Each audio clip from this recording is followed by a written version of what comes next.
Welcome back to another episode of RNT Fitness Radio, where this week we're joined by Paul Carter, who's the first guest to come back on after first appearing over a year ago on episode 18. After an email exchange over Christmas about how much life has changed for Paul since our last chat, we thought it'd be cool to record another episode for you guys. We started by talking about the slow process of natural muscle gain and why building a foundation is so critical if you want to be lean year-round later on in life and still hold decent size. The meat of the podcast, though, delves into the different valleys of life we go through, the importance of understanding and developing yourself to achieve emotional equilibrium in relationships. This then leads to an interesting discussion on different attachment theories and how your own attachment style impacts the relationships you hold in life. As always, Paul doesn't hold back here and dives really deep inside some of life's most interesting conversations. I hope you enjoy this one.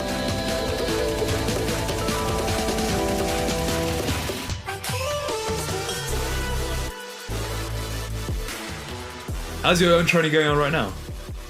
Dude, actually really good. The last, I don't know how many months, I've really gotten more back to my real roots. And for a while now, and I kind of, like in retrospect, looking at it, I kind of saw the natural evolution of that as I got further and further away. And even though I've been out of powerlifting for a long time, through over a decade of really focusing in on that, there were some habits that got really ingrained in my training from that. And now I'm just really back to focusing on like high effort, high intensity, what people consider like high intensity training, like low volume, high intensity stuff, but with a little bit higher frequency. So yeah, I'm more back to that. And I've had a lot of really great conversations. Right now, it actually seems like I don't think it's just me, but it seems like that style of training is making a bit of a comeback or resurgence. This whole drive to do more and more and more volume, I think, is kind of stupid. And I've had a lot of conversations with a lot of smart people about how kind of absurd it's all gotten. Yeah, just more volume, and people forgetting how to actually train hard, right? Well, I had that conversation with a friend of mine who's the smartest guy I know, Scott Stevenson. You know who Scott is, right? Yeah, of course, yeah. Yeah, Scott and I had about a 4-hour conversation about this other day. It's like effort should dictate your volume. Like it's this whole like 20 sets for a muscle group a week or whatever, maybe for beginners or maybe for an intermediate guy that can't generate the kind of intensity. But we were talking about a couple of studies that we're looking at with, volume training. And I'm like, one of them it was crazy, man. It was like per session, it was like 5 sets of bench press or it's like 4 sets of bench press and 4 sets of incline, 4 sets of lat pull downs, 4 sets of cable rows, 4 sets of squats. And I'm like, if I did 4 all out sets of squats, that's the workout. And he said the same. He's like, yeah, he's like, you're done. And I mean, nobody can perform those workouts in the real world environment. So a lot of those studies are really kind of stupid. Like they really are, because the only way you could perform that kind of workout is if you were sandbagging like hell on your effort. Yeah. That's pretty much the only way. You show me a guy that can do 20. Nobody's doing 20 really hard sets in a training session. Nobody that has cultivated any ability to move any substantial amount of loading or can do so with any amount of real effort and intensity. So like there's kind of been this whole push that, volume is the driver for growth. I'm like, yeah, but your volume is dictated by how hard you're training. So not the other way around. You don't say, well, I'm going to do X amount of sets per week because some freaking study told me that's the best way to grow. No, the best way to grow is get in and bust your ass as hard as possible for 60 minutes to an hour and 15 and get out. And if you can train longer than that, you're not training very hard.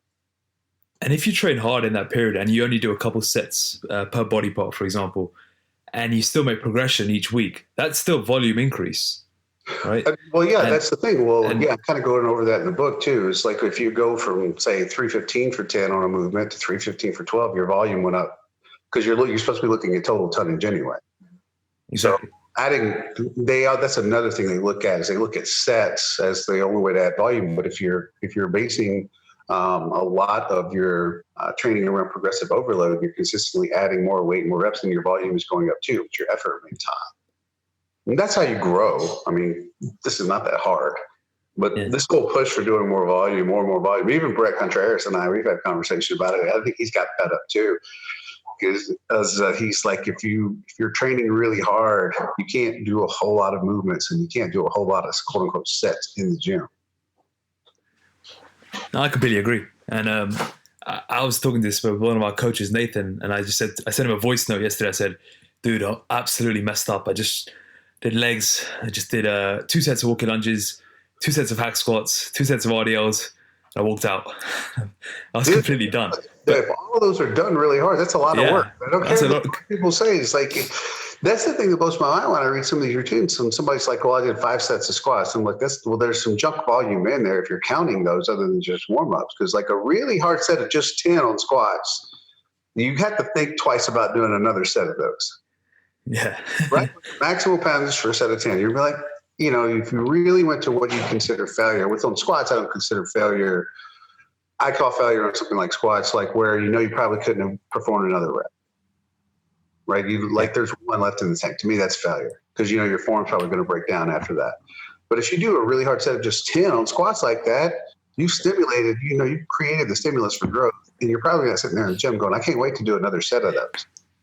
So doing 2 sets of lunges that are hard and a couple of sets of RDLs. Like one time, a couple of weeks ago, I went to the gym. I was pressed for time, and I think I did a couple of sets of leg curls and 1 set of 50 reps on leg press. I was sore for 4 days. Yeah. Yeah, I mean, it's just this whole do more and more and more volume thing. It's gotten absurd.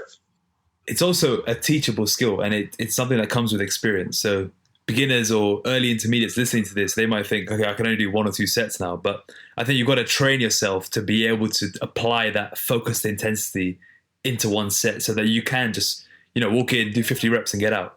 No, definitely over time is something that you can cultivate. It's something you can develop. And I think it's something every guy has to develop. But I would say the majority of these guys that are running around that are lacking in development, they don't train very hard. That's really just it. They just don't train very hard. Now, I do think beginners probably need more volume to quote unquote practice the movements, but do you really want to give them a multitude of movements they should be practicing? No. And that never really goes away. And it's kind of funny, like anytime that I write a book or certain program, I'll see a comment every once in a while and it'll be like, well, this is a good intermediate program.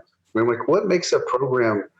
The only thing that really separates an intermediate program from an advanced one or anything like that is, for the most part, the perception of the guy that's doing it. So if an advanced guy, like you just said, so somebody would say, well, look at the workout you just talked about.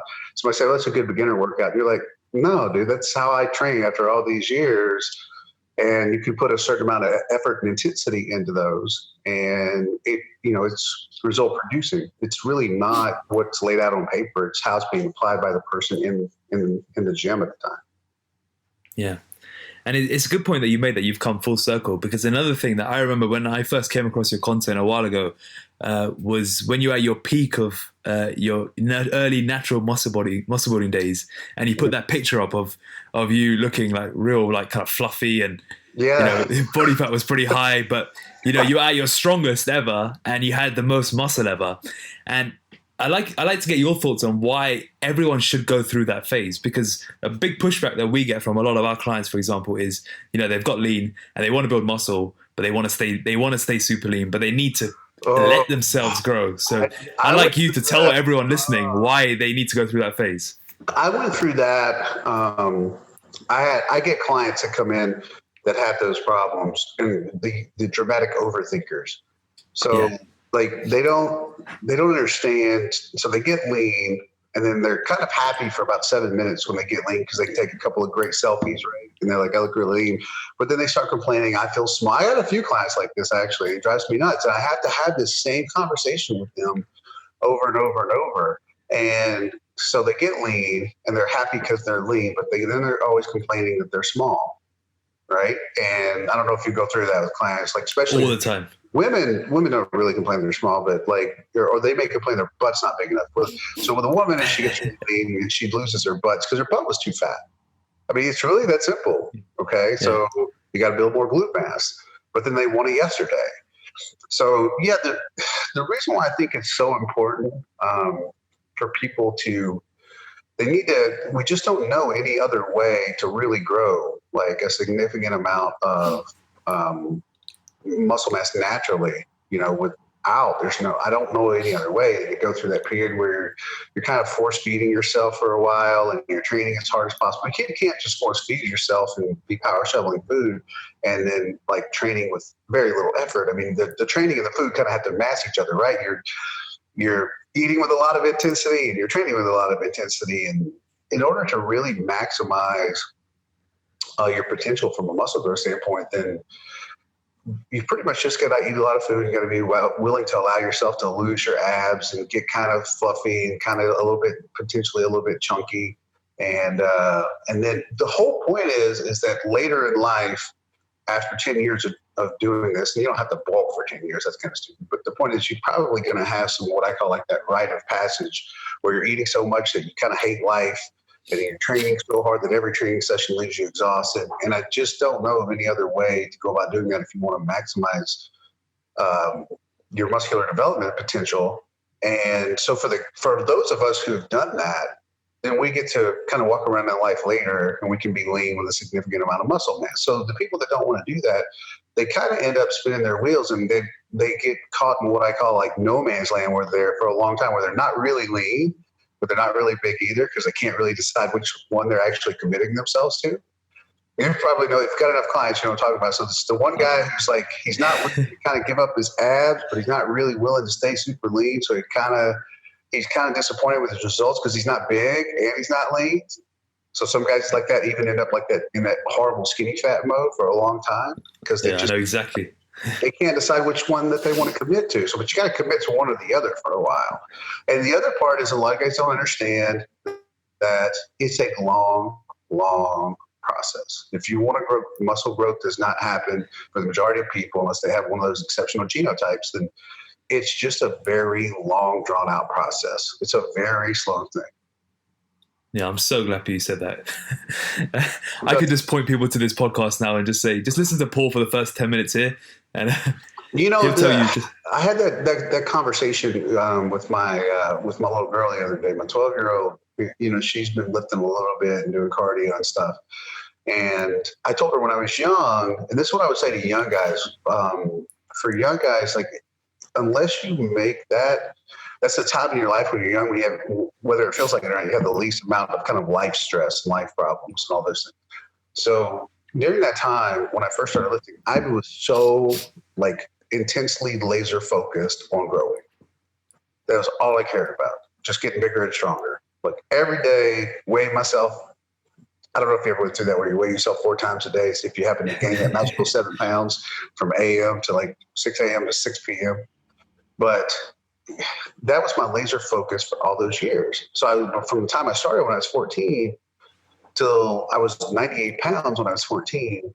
And then by the time I was 18, I was 225. And I was completely natural for 20 years. So like when people like to throw out the drug talk, I'm like, no, like 20 years of the 30 years, I was completely natural. And I didn't really know anything about anabolics during those years, especially. So, but from the time I was 14 till the time I was 18, I went from 98 pounds to 225, just eating and training. And you got guys out there that you see come in the gym day in and day out for years that never make any meaningful progress. And then they like to run around accusing everybody else that makes progress of taking a bunch of gear. And I'm like, no, it's because you really kind of train. Well, there's a multitude of cuss words that I go through. But you really don't train very hard, and you really don't eat a lot. You get, like I said, you get caught in no man's land. So if you want to have a substantial amount of muscle mass, you've got to just make up your mind.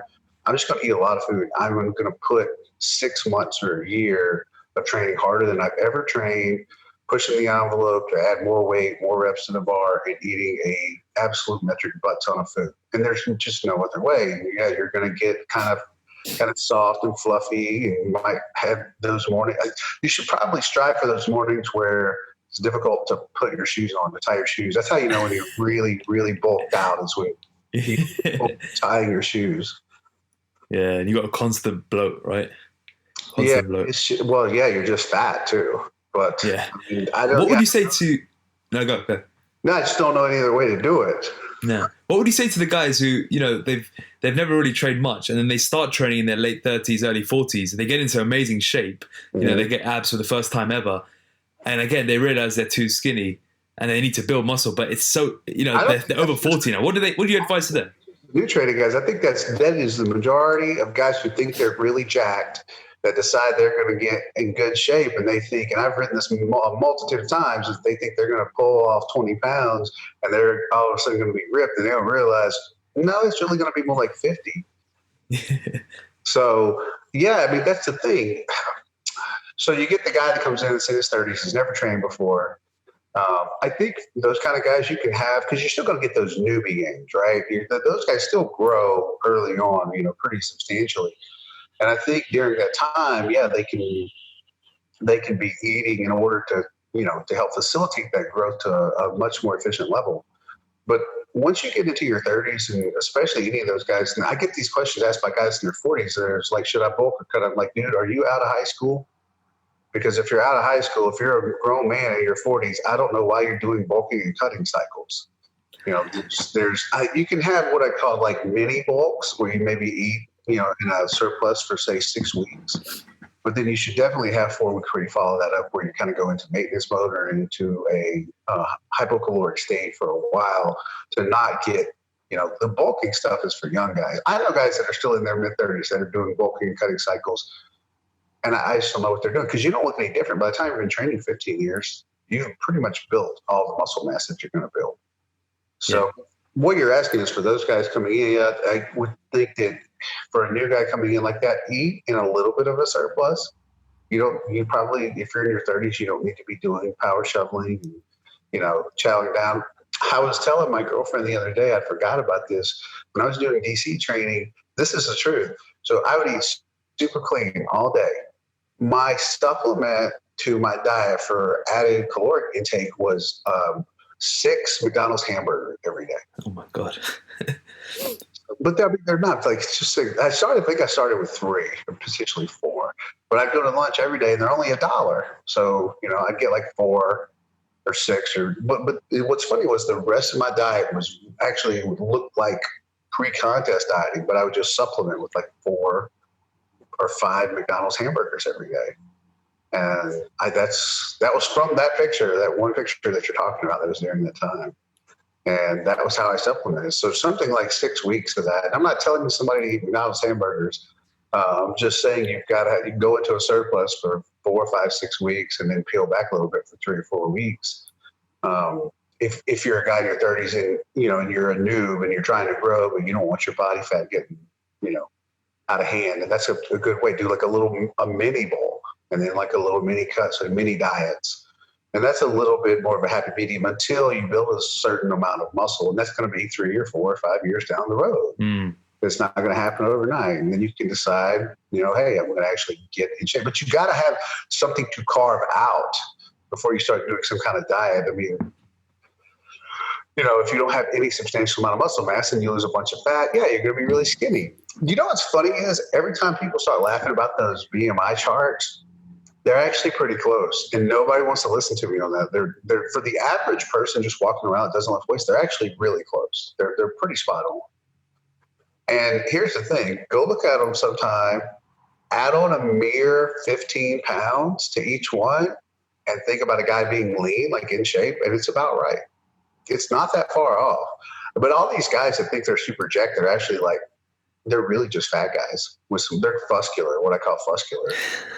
They're got muscle, but they're nowhere near as jacked as they think they are. They're just carrying a lot of fat over the top of the muscle they have. And every single guy that finally decides to get in shape, he's like, wow, I didn't realize how much weight I had to. How many times have you had that conversation when a guy? So we've got this thing that we say that when someone says to them, oh yeah, really happy, we've dropped 10 kilos. And we all say to them, right, you got another 10 to go. Right. I've told that story a million times. Like when I first had to get in shape, I wanted some accountability, and I worked with Trevor Cashy, who's an amazing dude.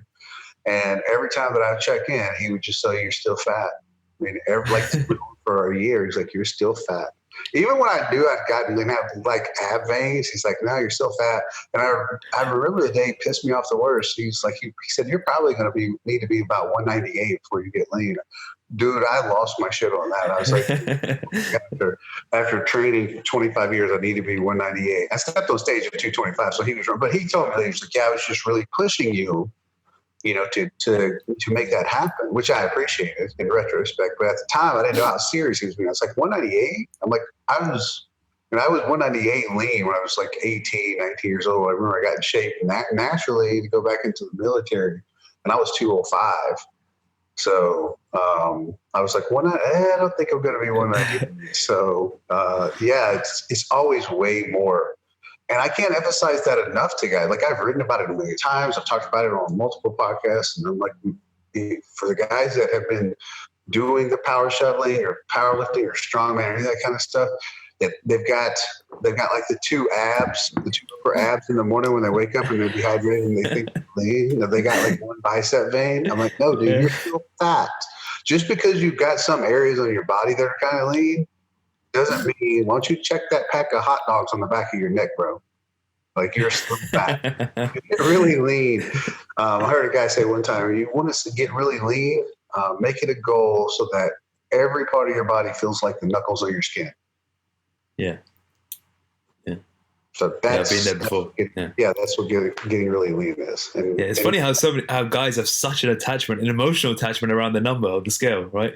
I can see you looking emotional just thinking about 198. They always say women. Actually, I don't anymore. I don't even care. I'll weigh myself every once in a while, and I'm always shocked when I weigh myself one way or the other because I think I totally lost that. Like that whole look at my body, tell me how much I weigh, and every once in a while, it's rare, but I weigh myself. I'm like, wow, that's what I weigh. And it's like not good or bad. I just don't have that connection to the scale anymore. So but guys like to make fun of women about having an emotional attachment to the scale. But let me tell you, guys have that too. How many times you see a guy from a post like pushing 303 right now? I'm like, okay, dude, but you're fat. Nobody cares. Right? I mean, it's true. Like I'm 285 right now. Okay, you're fat. You got 100 pounds to drop. Yeah, a lot of those guys need to be. Like Vincent DeZinto, he did an awesome job. Took him a long time, but he says the same thing. He didn't realize how much fat he had to lose, like, in order to actually get lean. Like, all guys go through that. Yeah. Are you just staying lean? Are you staying lean year round now? I let myself go. I stayed really close to contest condition for a couple of years. And then I let myself eat more just out of the fact that I got so tired of being that strict. Like, in order to stay, like, unless you're kind of genetically blessed, those guys, I hate those guys that talk about how, like, if it fits your macros, it works like that. And they have like those racing metabolisms where they can just eat everything they want to all day long. And they think that applies to everybody. By the time I'll be 44 tomorrow. Tomorrow's my birthday. So, wow. by the time that you get to be in your 40s, if you're one of those genetic outliers that's lucky enough to be able to do that, that's fine. But I got to a point where I'm going to let myself enjoy eating again a little more. But I have a voracious appetite. Like, you have no idea. Like, anyone that has ever seen me eat, and I've eaten around the biggest guys in the world and will absolutely embarrass them. Like, it's not like a bragging thing. I can just eat. Like, I don't. Like, I remember being out and everywhere I was out in Ohio one time at the Arnold, and I was with a bunch of guys that were 300 pounds and just ate them under the table. They were embarrassed. And I go over, I have some friends I go visit every now and again. She will call me over when they have leftovers to come eat all their food. So I have to be careful because I can plow through food, a lot of food really easily. So I allowed myself to kind of relax a little bit. So I'm definitely, I'm not as lean. I'm not fat, but I'm not as lean as I was for probably about a 2-year period, and that's okay. Is that why you're using extensive fasting now? Does that come from your staying lean or? No, I've got into no. I've been doing the fasting for a long time. I actually have more days now where, like, I'm not doing as much fasting. I just kind of eat when I want to. So I did the fasting for a long time, honestly, for all of the real health benefits concerned with it. The cellular turnover, the autophagy, better insulin sensitivity, and all that kind of stuff. So, I mean, I know that intermittent fasting is super popular right now, but it's not. People don't get it. It's not really. There's nothing magical about intermittent fasting for fat loss. If you're still eating in the surplus the rest of the day, you still have to manage your calories appropriately. So, but I actually just got to where, I mean, you've done fasting yourself, right? Yeah. I personally fast until about 11 a.m. every day. And I use the morning to do writing. So about 11 a.m. or 12 is when I eat now, but I was taking it till 2 or 3 o'clock most days. And once you've been doing it long enough like that, you can literally go a long time without eating. I just like the fact that you don't realize how much time eating takes up during your day. And you can be far more productive if you're a morning person, you do a lot of work in the morning and you're not worried about eating. But there also was a mental acuity thing too that I liked about it as well, was just you're much sharper when you've been fasting for a while. And when the longer you go that you actually do it, the more you can kind of feel those effects of food, whether you get that downturn in mental acuity once you eat. You feel a little more bogged down, even if you don't have carbs coming in and you have this burst of kind of serotonin, this increase in serotonin kind of bogs you down. Even if you just keep it to protein and fats, which tend to help with your dopamine levels a little bit, but you still feel that downturn in mental acuity, I think. What's the longest fast you've done? Oh, I've done 70 plus hours a multitude of times. Oh, wow. Yeah. Oh, I've done 32. That's probably the longest I've done. I did that after traveling. On the way back from Thailand. It was 17. It's a long flight, and then I just thought, let me just carry on overnight. And I felt great. It helped with jet lag. It helped with digestion. Totally. Yeah. That's the thing. Well, that's another thing a lot of people don't get is I'll get guys asking me about, because I do a 60-hour fast about once a month. And then I get guys asking me, well, I'm trying to bulk. Should I fast? I'm like, probably not that, and probably not intermittent fasting where you're doing, 16-8. But even guys that are bulking should probably have one day out of the month where they do an extended fast to help give their digestive system a break, to help bring their blood glucose levels down, to help, stop where you're just pumping out massive amounts of insulin all the time. So I think from kind of the health benefit standpoint of that, to do fasting like once a month, keep everything in check and kind of working smoothly, it's probably still a good idea. Yeah, I'm a big fan of it. Mainly for the productivity benefits. I just like the idea of, I'm like you, when I wake up and I start writing straight away, and I like the idea of not having to worry about breakfast or stopping to eat, and I'd rather get all the creative work done first and then sit down and have some breakfast. The other thing that I found that is it gives you a little bit, after a while, you get so much better natural feedback on when you're actually really hungry and when you're eating kind of out of boredom or out of habit. So you get a little bit better handle on that. Like the longer you go that you do fasting, you're like, I'm really not hungry. You realize that you're probably not hungry. That you can, I think habitually, you can get into that groove where you're eating every 2.5, 3 hours. You're going to get hungry. You're going to feel hungry every 2.5, 3 hours too. So that's kind of how the body works. But I found when I would do fasting that I had a much better handle on when I was genuinely hungry. Yeah. Just to switch gears now. So I just want to let the listeners know about the email conversation we had. Just before Christmas, I emailed Paul part of the 50 things I learned from 50 podcasts, and episode 18, I believe, was Paul's first appearance.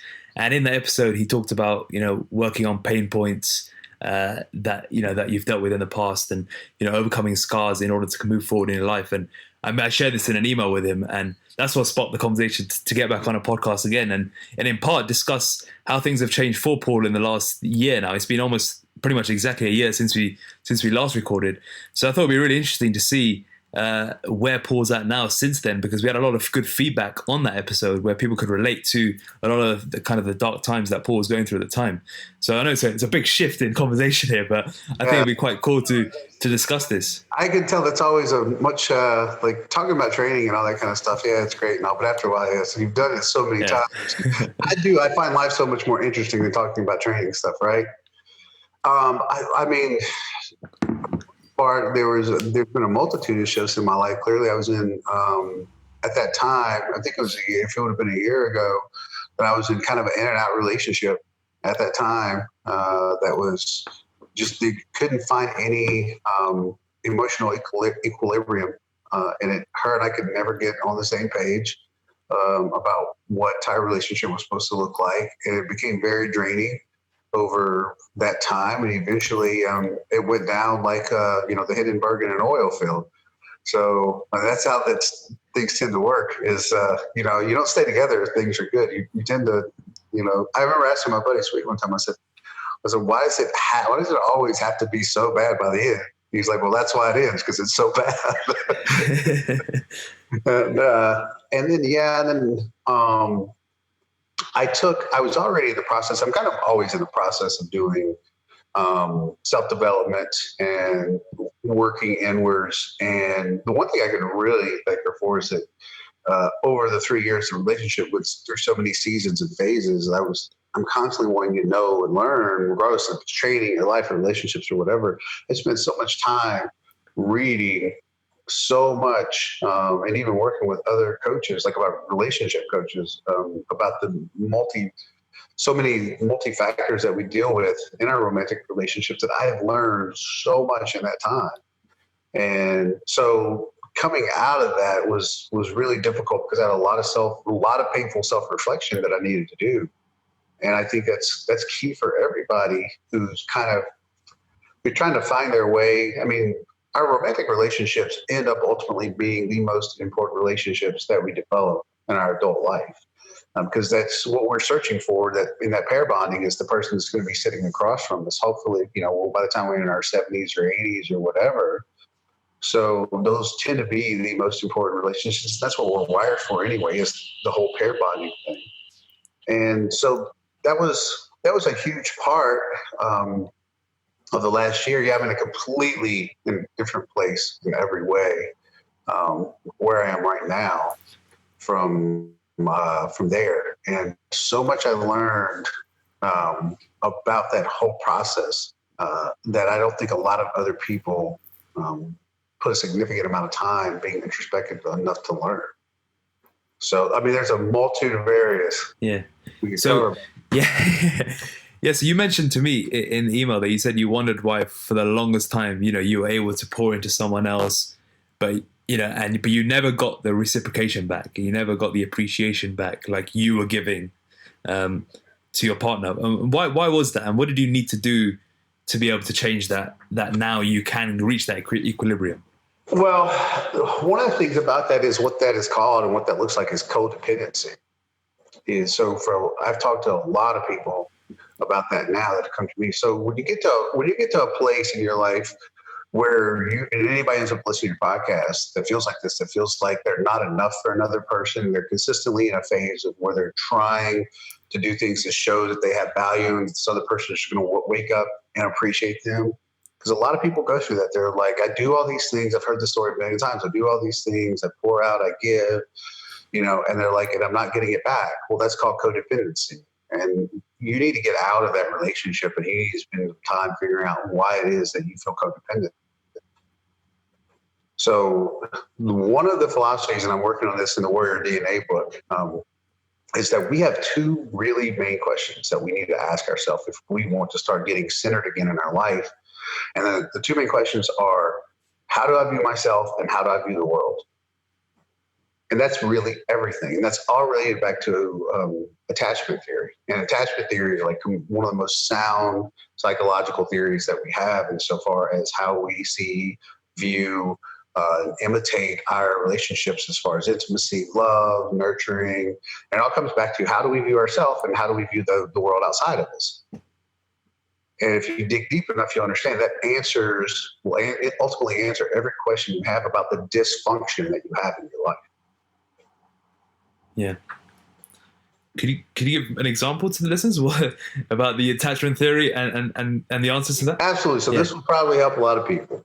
Yeah. So a secure attachment type, anybody that's secure, that's a secure adult, all of this relates back to what your life was like growing up.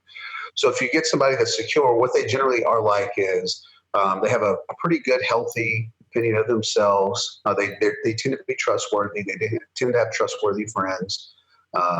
They tend to be able to be comfortable being alone, or they tend to be comfortable being in a committed relationship. They can work and facilitate their lives in a healthy way in all those places.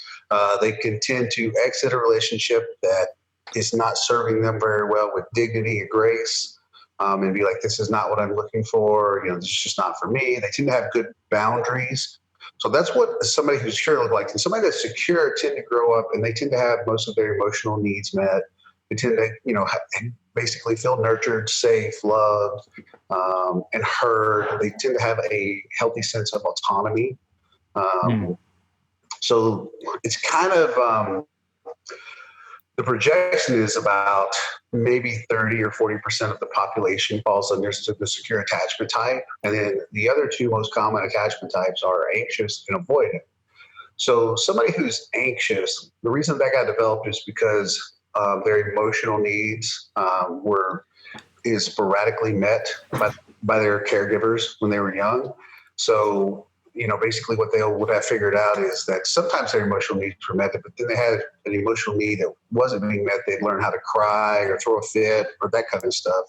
And then sometimes their emotional needs would be met. So they tend to grow into adults who are kind of needy. So coming back to the two questions of how do I view myself and how I view the world, people who tend to be anxious attachment types, they will tend to view themselves a lot of times as, I'm not really worth loving, or I'm not really worth a good commitment, or I'm not, this person. They'll create these scenarios from their inner voice when they're in a relationship, and they'll be like, well, this person didn't return my text in time, so they're cheating on me, or they don't love me enough, or any of these kind of things. And it all comes back to those unmet needs, or their sporadically unmet needs in their younger life. So what they do, learn how to do then. They would cry, throw a fit, get attention. So what do they do as adults?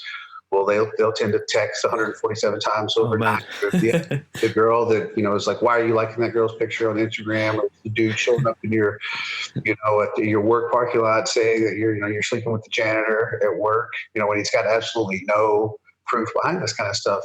So people who are anxious attachment types need a lot of reassurance. And they tend to see the outside. The question that is, how do they view the outside world? They actually tend to see the outside world as, well, if the outside world will validate me, outside world, when I talk about it in this context, is always people, right? So if the outside world will validate me, then I'll feel good about myself. I'll feel worthy, right? So external validation, yeah. They require that, yeah. External validation, and especially from their partner, they need a lot of validation because they don't feel very secure. So those kind of people tend to be very needy, and that can wear a partner out. It's the girl who's like consistently questioning you. And there's times, and a lot of guys are like, these women are crazy because everything's fine. And the next minute she's mad about something, and she's blocked me, or she won't talk to me now. And then she's blowing your phone up with a million texts, or calling you like all hours of the night. Those are anxious attachment types. And just to be clear, this happens with guys as well, right? Totally, dude. Totally. So this is just so I don't get messages from them. No, totally. I don't want women to get. This is a human thing. This is a human condition thing. So for the ladies listening, the behavior looks pretty much the same from guys. He's the guy. It's like, why are you talking to that dude? Who are you texting? Like, why are you following that guy? Like, those are, and people like to base it on insecurity, but it's not just like a decision that he woke up one day and decided I'm going to be an insecure asshole. It's literally developed in those formative years. So the guy that's acting like that, he learned how to he needs to have that anxiety quelled, right? And brought down to feel secure in order to operate more from a stable emotional center. So he needs all these, he's so anxious, he needs all of this anxiety to be silenced. And how he gets that is by the other person. Yes, I love you. I'm not cheating on you, so forth and so on. And he needs all that, confirmation. Okay, it's okay, it's okay, it's okay. So think about a little baby that's crying and crying and crying because they're either hungry or they want attention or whatever, which is totally normal for a little baby. And they cry and cry and cry and throw a fit, or they break stuff or whatever. And then what it is that they're actually saying is, I don't know how to express my needs, but I want you to pay attention because I'm trying. So it's no different with a human than like a human with an adult. Got it. So that's the anxiety type. That's the anxious. Yeah. Then you have the avoidant. So the avoidant people who are avoidant attachment types tend to, how they view themselves is, they tend to be really self-sufficient. They don't believe that they need help from anybody else. They kind of view the world. So how they view themselves is, I've got to do this myself. Nobody's going to help me. Everybody's going to fail that I ask for help. Or what happens is when they're young, they don't, pretty much every time they go to express an emotional need, it just pretty much gets shut down. So what they end up developing a lot of coping mechanisms where they can self-soothe. They become self-sufficient, and that's their emotional survival mechanism. So when they look to the outside world, is, you're not going to care. I'm not going to let you get close enough. They tend to have problems with intimacy, letting people in, being vulnerable, transparent. Right? Because they don't view the outside world as trustworthy, because they had all those needs that needed to be met when they were young, and then they weren't met. And every time they did go to them and got shut down, that reinforces this belief that if I go to the outside world, if I'm vulnerable, if I'm transparent, if I love people, if I give intimacy, well, I'm just going to get hurt. So I'm not going to give those things. I'm going to learn how to be self-sufficient, both emotionally and in my life, so forth and so on. And a lot of times that gets mistaken for people being introverts. But a lot of times, all this stuff exists on a scale too. I don't want people to end up hearing this and be like, you're boxed in really neatly, because somebody can be a secure attachment type in one area of their life and be like anxious or avoidant in another. But it all comes back to being able to answer those two questions really honestly. Is, how do I view myself and how do I view the world? Yeah, interesting. And do you think do people move between them? Or are you, once you're a part of a group, you're part of a group? You can move your attachment type, but you got to get back to understanding your inner voice and what your inner voice is telling you. So one of the things I write about in the new book is, when I talk about anxiety, a lot of people think about anxiety as just having like anxiety panic attacks, which that is one thing, but that's a pure physiological response. We're not always sure why it just kicks up out of nowhere. A lot of times it's your subconscious doing shit to you. You don't recognize that it is. But the other type of anxiety that I talk about is what I was talking about earlier. It's like when you're having that inner voice say, she's cheating on me, I know she's doing this, or I know he's doing this, or whatever. You've probably gone through that, where you're replaying those, and that's your inner voice. And that all relays back to what it is that you believed, or what it is that you were taught about emotional needs when you were a kid. And you have to get back to understanding why those inner voices are kind of giving you that particular type of feedback for a situation, and understanding kind of how to reparent or reframe those emotional thoughts. And that can be some tough work for people. So one of the things that I go into is work really hard not to overthink and make assumptions. Because if you're just sitting in your house and you're telling yourself all day, think about it this way. Like, if you want to find out, if you believe your girl's cheating on you, then you go sifting through social media, and that's what you really believe, and you're going to find a lot of clues that show she's cheating on you, even if she's not, right? Like, well, she liked this dude's picture, she made this comment or whatever, she hasn't texted me back in the last 5 hours. I know normally on Tuesday she's doing whatever, you know what I mean? There comes the anxiety, right? So that's the inner voice being like, yeah, she's cheating on you. So you have to learn, really, a lot of it's discipline. Habit is learning how to stay emotionally centered, not letting, and that's one of the things I work really strongly with men. I was like, when you're not emotionally centered, you can feel it. It's that anxiety. It pulls you off center. And it's, what I'm talking about, when you get in an argument and your mouth's going at 1,000 miles an hour and you're upset and you're saying a lot of illogical shit. And then later you come back when you settle down, you're like, gosh, I'm so sorry. And then you replay the conversation in your mind and you can't remember half the things that you said in anger. And the other thing is, you realize half the things you said in anger were really stupid. So when it's happening, you're not even pulled off your emotional center, and you're letting those inner voices kind of dictate how you're feeling. And it's okay to feel anything that you want to feel and allow yourself to feel that. But becoming very, very conscious of when you're feeling that anxiety, and then making the conscious choice of, what am I going to say and what am I going to do in this moment?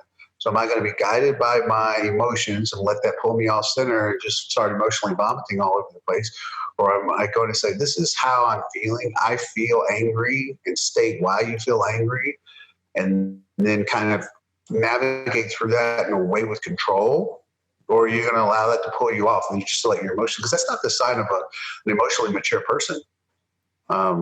the sign of an emotionally mature person is a person who can feel those incredibly strong emotions pulling them off center, and maybe they even get a little off center, but then they can pull themselves back in and say, okay, I'm not going to let the situation and these emotions dictate to me. I'm going to dictate to them what I'm going to do with them. Yeah, very stoic way of thinking. It's really, it's a very, very, it's like I said, I had this conversation with a buddy of mine the other day who's one of the most insightful guys I know too. And it's practice. It's literally, it is a discipline. No different than lifting. You can't go get like this. You literally just have to become self-aware enough to know that I'm feeling this particular way, and that tends to make me feel awful or terrible, or you have to actually work. Like I had some stuff happen in the last few days in my own life that really pulled me off center. And I had a morning, and then in one part of the morning, I was just so down. And I literally made the conscious effort. Like I don't want to stay in this place. I don't want to be here. And the rest of the day, it was great. Yeah. So it's a practice. It's a discipline. When you're teaching people to, check themselves essentially, are they doing it retrospectively? Or, I mean, obviously the aim is to do it in the moment, but that can be quite difficult at the beginning. Is it to look back afterwards and think, okay, always assess your performance in the moment? It's always difficult at the beginning, right? Because we have a habit or a pattern that we've developed. So you can feel that when it comes up. And I try to tell guys, as soon as you feel that, I'm talking about, like, for example, if you get to an argument with somebody, you know how you feel your sympathetic nervous system kind of kick on a little bit, you feel kind of that rush, right? Yeah. So that's your key right there. All these are keys, right? They're like cues. Like, okay, I know I'm going to be feeling this, so grab control now. So if I had a guy that I was working with for a while, and the whole relationship got blown up because he got off an airplane. He had spent the weekend with this girl, went home. He got off the airplane, and she hadn't texted him. So like it spiraled out of control from there because he was a very anxious attachment type, and he in the moment, because he wanted his needs being met, he really just totally forgot that she had some other serious life stuff going on at that time, that he could have just picked up the phone and just texted her like, hey, babe, I landed. But when we're needy, when we become needy, we actually remove our ability to kind of view, okay, well, my partner may need something too. So and kind of be able to weigh that, right? So like I have needs, but my partner has needs too. Now I'm weighing right now. Well, I need a text. She didn't text me in the last 4 hours. But she had some real serious life shit going on. All he had to do when he landed was say, hey, babe, is everything going okay there? But because he was a really severe anxious attachment type, wanted his needs to be met. Yeah, and interesting. Totally costing the relationship. Oh, it cost him? Yeah. Oh, wow. Yeah. And there's probably end up being a lot of people that may start to spot some of these behaviors in themselves, because everybody likes to present themselves as these amazing, well-adjusted, non-dysfunctional adults on social media. And we know better. We know better. I mean, I've gone through plenty of dysfunction in my life. I think Joe Rogan, one of the things he said he's effed up everything he's ever tried to do 100 times, and that's the only way that he ever got better. And I've had severe periods of dysfunction in my life. But I was cognizant enough to know, okay, well, this is my fault. I'm kind of crazy right now. And most people they like to present themselves, just like I said, on social media, as these really well-centered, well-adjusted adults. And honestly, the majority of people, I would say, are not. Yeah. I think it's something you said, I know you talk about this a lot, is going through valleys, and how you're either going into a valley or you're coming out of a valley. Yeah, and I think that's a pretty cool, right? Like, yeah, with valleys or storms, like that was something that my pastor said. It was like in life, you're either going into a storm or coming out of one, or you're in the middle of it. Yeah. And that's so true, right? That sounds depressing, right? But it's really not. It all depends on your perception and how you frame that, because every time that you encounter adversity, that's life or your relationship or whatever, saying, here's an opportunity to grow. Here's an opportunity to learn. Here's an opportunity to get better. And, that's how, when you can reframe that to see each time that you encounter adversity, it's helping to guide you in some way. It's going to tell you something that you don't want in life, or something that you need to be better at, or something that you do want, right? So there's a wall there. And so is what's on the other side of that wall? Is it something I really desire? Because that wall exists to make me ask myself that question. Do I want to get through this wall, over it, around it? Do I want to figure it out because something on the other side is worth it? Because if it's not to you, then you'll just avoid it. Or is there something in getting over it in the process of this? It's because I want to get there.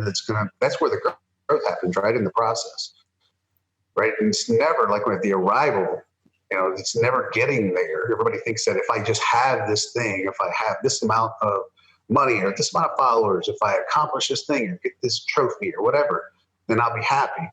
And then they forget that you spend more time in the place that you're at now. You spend more time in that gray zone between where you're at now and where you're trying to arrive at. That's where you spend the greatest majority of your time. And if you can't find a way, create joy, an immense amount of joy in those in-between times, then you think it all just exists there at arrival, then you're going to have a lot of depression on the other side of that. Interesting. Yeah, that's something you spoke about recently. Yeah.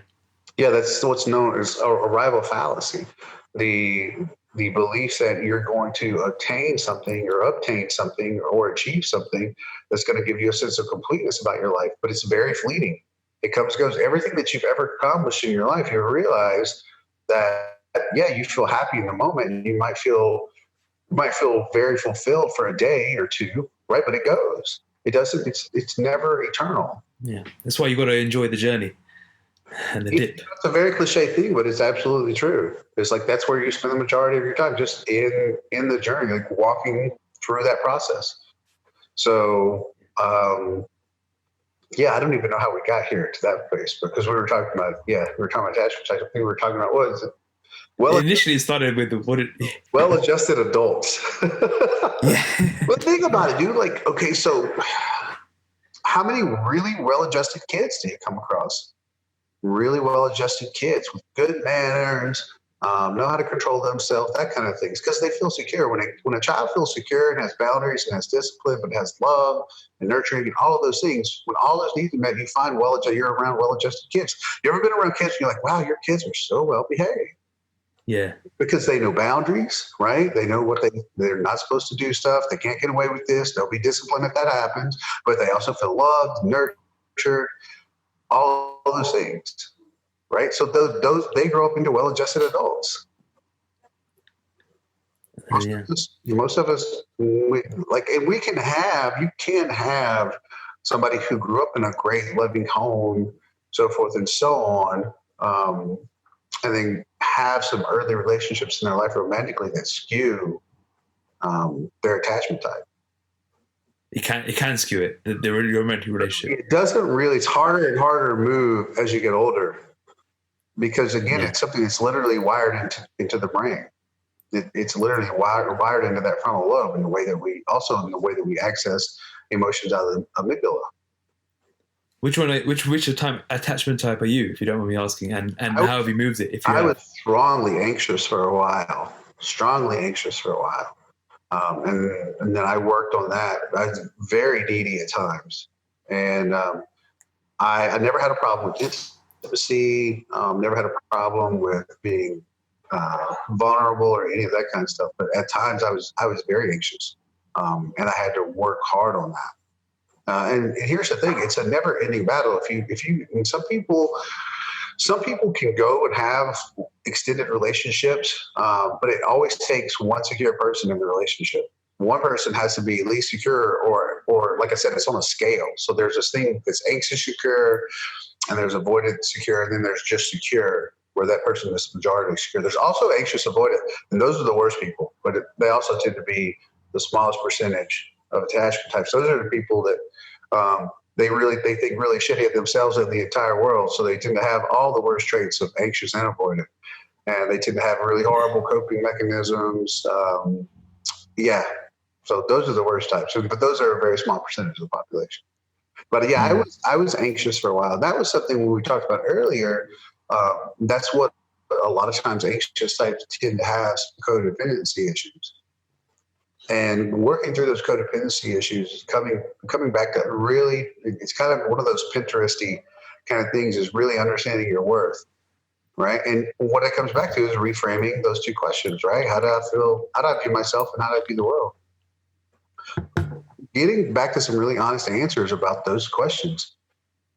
Because for me, when I look at avoidance, I would sneer. I was like, the avoidance are the ones that pride themselves on being introverts. I don't know what is there to brag about this. I still don't get that. What is there to brag about the fact that you say, I don't like people. I am an introvert. I like to isolate and seclude myself off from the world. I'm like, well, that's not worth bragging about. That's a common meme, isn't it? You have poor social skills that you haven't developed. And think about it. So you take somebody that grew up and they had largely felt like the world was going to disappoint them if they went out there and tried to have their needs met. Well, that's where they arrive at. So a lot of girls. So here's the thing: girls are usually anxious attachment types. So I'm probably like blabbing on myself there. I'm more like a chick. And then guys are usually more avoidant types. So what about avoidance tend to have a lot. They tend to have had a lot of emotional repression. So you take a guy and he's got his dad.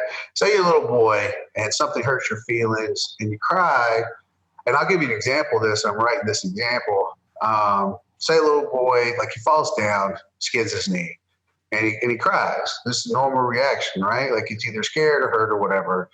Busts his knee up. And his dad's like, well, what are you crying about? Quit being a little bitch.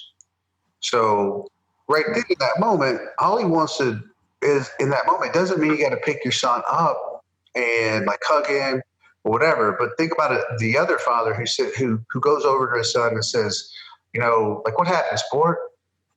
And he's like, you good to go, man? You know what I mean? Like takes a moment out just to connect with him so that the kid feels like, his pain was recognized and somebody was there. That's an emotional need being met, right? It doesn't mean he has to be coddled.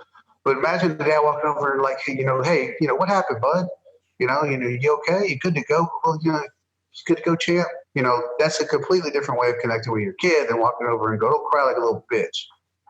So now which kid do you think is going to grow up into a dysfunctional adult, and which one do you think is going to grow up and have a healthy outlook on life? Yeah. Wow. So for all you guys that had dads out there that were, my dad told me how to be a man. You should be a man. Don't be a little bitch. And dad's kind of an asshole. And you're probably suffering from that, whether you realize it or not. So there's a middle ground in there. Teaching, if you have sons, teaching your son, there's definitely times to man up. Recognize when he's allowing fear to control him, or it's in anger is usually connected to pain. So recognize when those things and like, hey, you need to center yourself, and get right with this situation. But a lot of that's about the inflection of your voice, right? Like not necessarily the words, but how you're conveying yourself to the other person. So, but that stuff kind of pisses me off because, like, when guys talk about what a man they are, and then they create that brokenness in their own kids because that's what they were taught. So then you get a guy, and it's like my son comes to me crying and whining about this kind of stuff, but he's a little boy. That's the way he knows how to express his emotions. So teach him how to connect with you in a way that feels relatable to him, that he can feel healthy and connective about. So he doesn't grow up into a dude who does the same shit to his kids and consistently creates this dysfunction in his life. Is it a generational thing? Dude, absolutely. So everything, yeah. So you take these fathers. It's funny, man. I've had these conversations with other guys my age, other men my age that had fathers that came out of the same generation. Fathers, it's just all weird. It's like they were all cookie cutter out. That generation of men. My dad was born in 1941. He's still alive, but they all had like the same behaviors, right? And so it's weird what that does to you. But if you haven't spent any time working on self-development or self-awareness, you might not recognize. You just think it's normal because that's the dysfunction you live in. You're used to living in that dysfunction. Why is self-awareness not talked about enough? Well, for what I just talked about, is it the manly man sort of syndrome? Yeah, and that's the emotional repression thing. So you take an avoidant type. So it's funny that we're talking about this. So because most men are avoidant types, when I write about stuff that's related to feeling and emotion and that kind of stuff, they're scared as shit of that. And they're saying, I'm not scared of that. I just think it's little bitch stuff, because you're such a man. But they feel all the same emotions that I write about, except I'm secure enough that I can express them. So, but they can't. So there's this emotional repression that happens through masculine, quote unquote, masculinity. And I don't believe in toxic masculinity. I believe that real masculinity has nothing toxic about it, but that's another topic. But the reason why I think a lot of guys struggle with this is because they have those avoidant types. They were taught it's not okay to express your emotions, it's not okay to feel. So they go through life and they never cultivate that ability to express themselves. So the fact is, that's why I absolutely believe that's why we're dealing with this depression and suicide epidemic that we're seeing out of men right now. I mean, it is truly an epidemic. 70% of all suicides are men. Men are, they're in seclusion, isolation. I had a guy that ended up in my DMs the other night that was feeling suicidal. And I literally asked one question. I said, I asked him about his friends, and he's like, I don't have any friends. And that's where we're at anymore. And it's sad. That's why the Gillette commercial pissed me off so badly. Is I don't want a bunch of liberal women telling men do better. We're already suffering. It's not that men can't do better, but I don't want a bunch of liberal women telling men how to live their lives. I think you need other good men to help lead men out of those places of hurt and pain and teaching them how to express themselves appropriately. Doesn't mean that we can't throw down and have fights and be aggressive and all that kind of stuff, and also embrace those parts of our masculinity. But I think it's important for a man to have more completeness in his life. He's got to be able to express those other things, and I don't even care. Like, I'll have somebody every once in a while that'll say something about what I write as being like Nancy boy stuff, or, why are you crying about it? I'm like, I'm not just expressing myself, but I have far, far, far more men that end up inboxing me or DMing me saying something I wrote helped them through a bad time. And that's far more important to me than worried about what some guy out there who's totally afraid of intimacy and expressing how he feels telling me I'm a Nancy boy. I really don't care. Because we need to knuckle up. We can knuckle up too. I can do both. I can do all of it. Yeah, Paul, I feel this is your real mission in life. I felt like that for a while. Yeah, the more I hear you speak about this, and I've read a lot of your work as well, and I remember reading the one you wrote about Michael Phelps. I think that was very powerful. Yeah. And I think you said it's one of your most shared articles, I think, right? Yeah, that was, I think, my most shared article of all time. That was very powerful. The depression. Yeah. And again, it's a conversation we're not having enough of as men. And when I connect them in and talk to them and have like deep conversations with them about what it's also similar. That inability to really express themselves, they consistently feel like they can't be who they are. So they end up developing, all these unhealthy coping mechanisms that they live through because they just don't want to get deep down in there and deal with the pain of whatever it is growing up, how the interaction they have with their caregivers made them feel. And that's real shit. It's not Nancy boy stuff. Every single person, all of us, every single person walking the face of this planet has an inner child that literally gets wired into your brain and how you view your relationships, how you deal with emotions, all that kind of stuff. Luckily, the brain, you have neuroplasticity, so the brain can be rewired. And you can work yourself out of that, but you have to be cognizant of what's causing triggers and how those triggers make you feel, and then making an effort to be disciplined with those emotional moments so that you can retrain that inner voice. How do I feel about myself? How do I feel about the world? How do I view myself? How do I view the world? All those questions. You mentioned guys should spend time doing this for themselves. Is this in the space of journaling, or is this talking to therapists or coaches, or is it friends? How do you advise? I think there's the two parts of it. I think the one is, like I said, literally, like, you can be alone, but let's say you're in a relationship and you're struggling because you're having problems within the relationship. So what is your inner voice telling you? Your inner voice is always telling you something, right? So, like, are you in a relationship right now? Yeah. Okay, so how long have you been in it? 7 months. 7 months. So you guys probably already had some arguments, some conflict. Actually, not much at all. Not much at all. That's good. Yeah, So yeah, like you can both be well adjusted. You both could be yeah. secure. But if you've had relationships where you had fights, right? I've had my exes. It was terrible. Right. It was, and when you said the anxiety type, she was exactly that. I mean, I hope she doesn't listen to this, but she was exactly that. In that, I remember, I remember To hear this. there were times like I'd be with a friend and my phone would be in the middle, and I had to reply for an hour and I just see the things just pop up, boom, boom, boom, boom, boom, boom, Right. and so when you were saying it, I could relate exactly to that because I've been in that relationship and that's what ended it in the end because I just couldn't take it anymore. You became drained. Yeah, I was just absolutely burnt out from it. So I literally just went through when I was describing an anxious type. I described your former relationship like to a T. Yeah. When you said it, I was thinking in my head, oh man, I know exactly what Paul's talking about. Right, and there it is. So when I talk about men spending some time, I think there's a multitude of issues. Number one, I think men have to be cognizant these days of actually getting out and cultivating friendships. Women need kind of a larger emotional footprint than men because they express they have a wider range of emotions that they can express, and they have a multitude of ways they can express those. We tend to be a little more linear, even if we're good at expression or articulating an emotion. We do tend to be a little more linear in the way we do it. And that's the way we do everything. We tend to compartmentalize things, whether it's problems, emotions, whatever we're doing, right? Like we have a problem in front of us, let's solve this problem.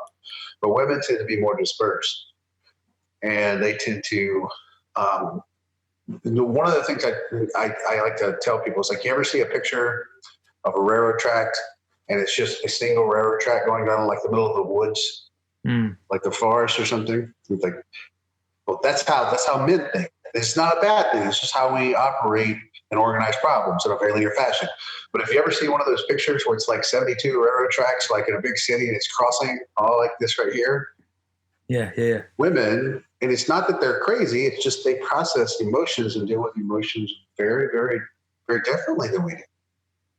And so what I was getting back with that is like, even for a well-adjusted guy who can express and articulate how he feels very well, I think it's really important for men to honestly get back into having a bigger social footprint than we do, spending more time with our friends, cultivating.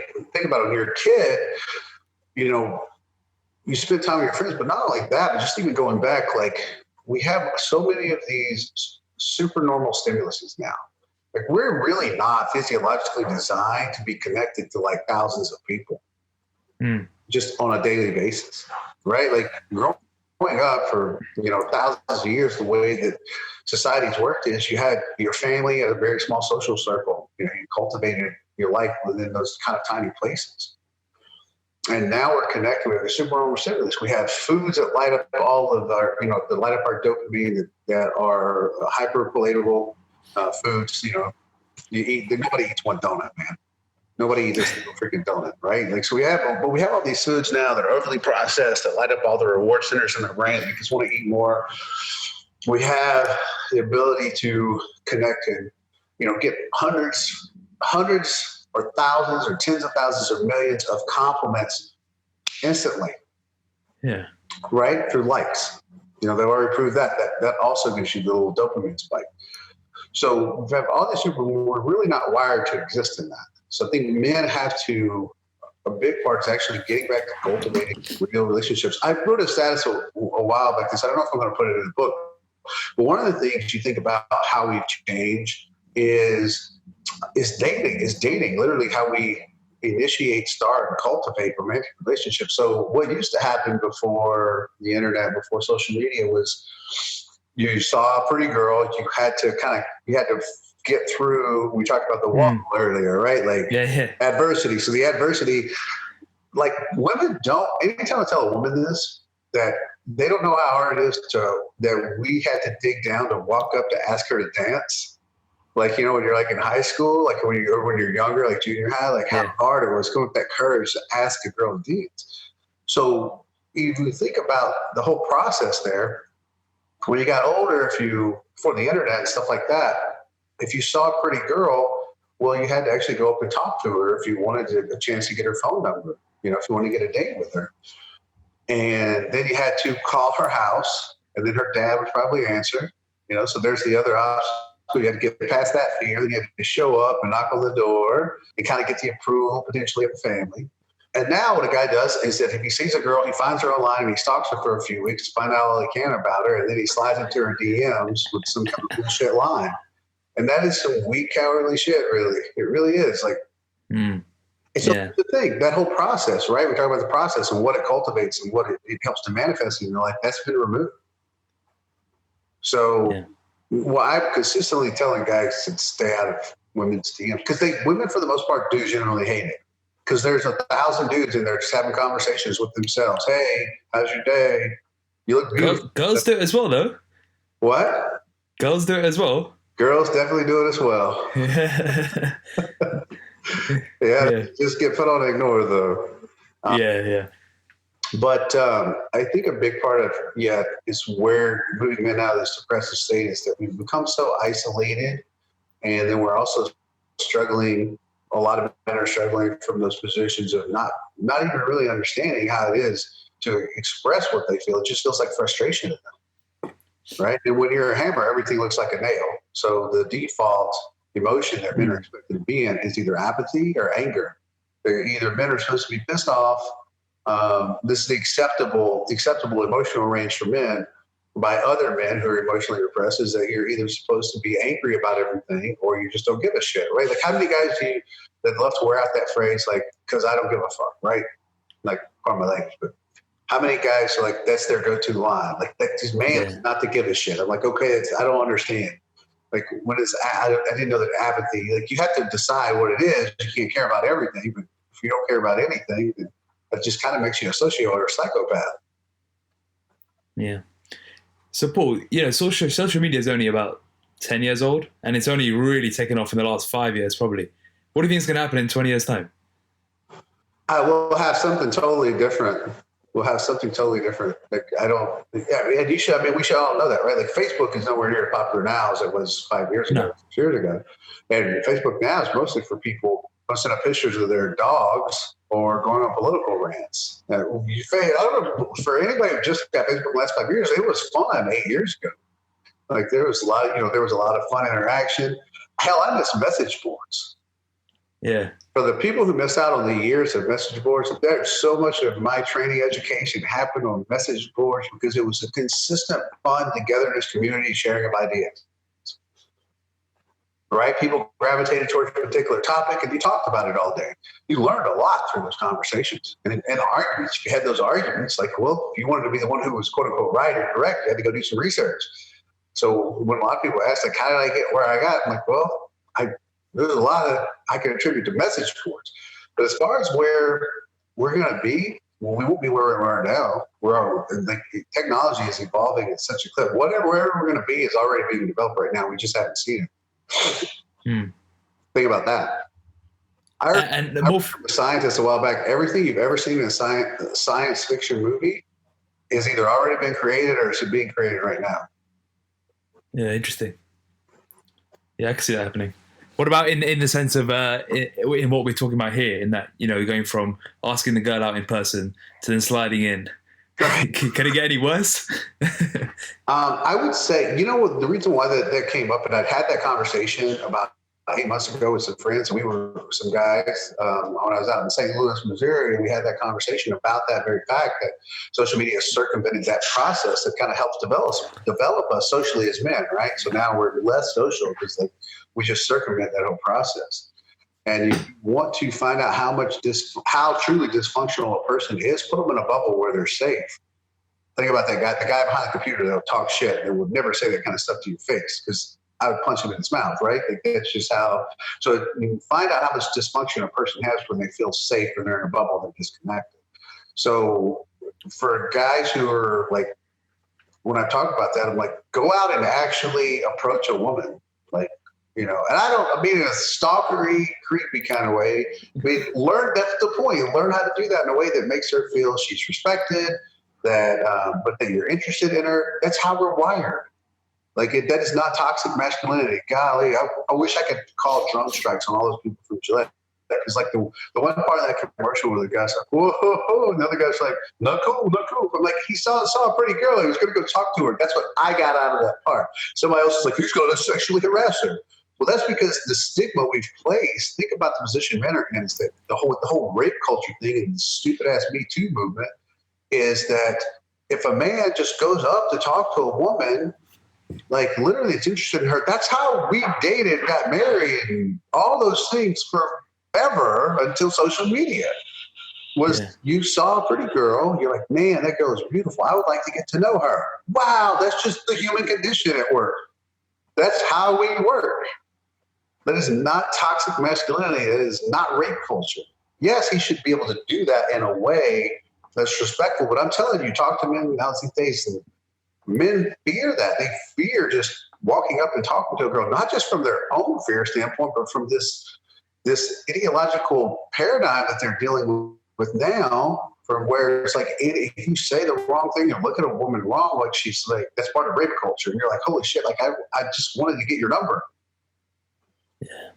One of my friends, we were talking about this, and he was saying how he's now going back to the old school days of, going up to girls in bars or whatever. And he said he's as surprised at the reaction, how good the reaction is, and that girls are actually like. What I was saying was that the part of that came up because I had that conversation with some guys, but a girl had made a status that she totally accepted to go out on a date with this guy because he just approached her, and he's like, hey, I just want to let you know, I think you're really beautiful, and I would love to get your number and take you to coffee.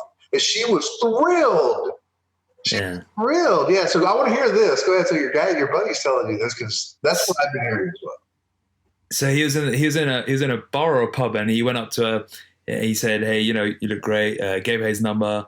And she was so excited by the fact that he actually approached her in person and he spoke to her like a human. And this, everything with like dating apps and social media stuff, it's circumventing that whole process, right? So you look at a picture online, you read a profile, you believe that you can know anything about somebody through that. But think about this. How would you feel if just some girl looked at your picture and what you wrote about yourself, and she said, well, I know everything about him. I don't want to go. Like, you would be like, you don't know anything about me. That's just a picture and something I wrote on a profile. But women have to feel the same way, right? Like guys like, yeah, like there's a picture. I'm sure on a profile. I think most guys these days play the number game anyway. They just drop into about 100 DMs a day, trying to figure out which one's going to bite. But I think that's a huge part of what we lost. Here's my hope is that we always have pendulum swings, right? We do. We have pendulum swings emotionally, socially, philosophically, all of those things. So my hope is that there's actually a pendulum swing back the other way where people are like, I don't want to do like social media dating. I want to get out and like cultivate a life and a social circle and have people that I can, go on amazing like trips with and, like have over for, parties and stuff like that. And I hope there's a swing back the other way where we kind of reconnect to all of our needs at the basic human condition level. And I think that would really curb a lot of this depression, isolation, thoughts of being suicidal, not feeling worthy, both the anxious and avoidant attachment types, all of the stuff that they struggle with. It's something I'm talking about a lot in one of my blogs, and I wrote about how, even the more online we're becoming, the more we're craving the offline. And it's one of the reasons why, as a company, for example, we hold like client meetups in person. Or we try and do webinars, which even though it's not in person, it still adds a face to the name. But we really try and do these meetups in the local area. We do it in London, and it adds so much value because people like just actually being connected, right, in real life, yeah, right. How many times you get out now and you get around a group of friends and you think to yourself, how it feels very different, right? You're out with friends, you're talking, conversing, socializing, and that's what I grew up in. We have so much less of that now. Everything's become, I don't like to say everything because I like to be cognizant of what I'm using in absolute, but so much of our society has become like surface level, superficial bullshit. And the truth is that all of us, what we really want is the same thing we want as kids. We want to be known, we want to be heard, right? From our partner. We want our partner, we want to feel like our partner knows us and that we're okay with being open up to that. And then we're around friends. We want to be with friends who feel like they really know us for who we are and can connect with us on that level. Like anybody who hears that and disagrees with that, then again, they're a psychopath or sociopath, because those are our really basic psychological needs. Like that's what we want to be known. We want to feel like we're heard. When you're talking to, when you've had arguments with your girlfriend, your ex-girlfriend, who with anxious attachment types, how many times did you find yourself repeating yourself, trying to tell her there's nothing to that, or, you don't feel heard in that moment, right? And you're not getting through. All of us want to feel known and heard. And I think the only way to get back to that is literally to get rid of the whole, let me just present who I am on social media. Actually go out and, what are you smiling about? Huh? What are you laughing about? Nothing. So I think I have an amazing girlfriend right now, by the way. So yeah, that was a big change in my life too. But what's funny was, getting back to that, right, is like I couldn't find an amazing girlfriend until I fixed my shit first. It works. That's how it works. So you find those people who keep cycling through. You've heard those stories, right? They keep finding the same type of asshole over and over and over again, or guys that complain that all women are crazy. I'm like, I had that same conversation. Like, you keep finding the same dysfunctional relationship, the common denominator there is you. What advice would you give to people who are going through like really dark periods of pain from previous relationships that they're just struggling to come out of? Like, I know some people that have been in who've now been single for years, but they're really struggling to kind of come out of the pain that they're in. What advice do you give to those people? You mean like people who got like out of really terrifically heartbreaking situation, they're still struggling? Yeah, years later. Yeah, years later they're struggling with that, and all of those things come back to every time. Something that is that relationship. This is a little difficult, and I have to explain why. Is for people who had something severely traumatic in their childhood that left them very wounded, oftentimes what they will do is they will seek out somebody who reminds them of the person that wounded them. So what they were looking for, those emotional needs to be met in childhood, right? And it didn't happen. And they end up becoming adults. And what a very common problem is, they will seek out a person who reminds them of that person that hurt them, and they try to kind of take that fractured relationship and relive it in a way that they can kind of mend those wounds. So they can take this relationship and I relive it, but I'm going to fix it this time. But what ultimately happens is they end up getting all the things they believe about themselves affirmed by that other broken person. I don't know if that makes sense.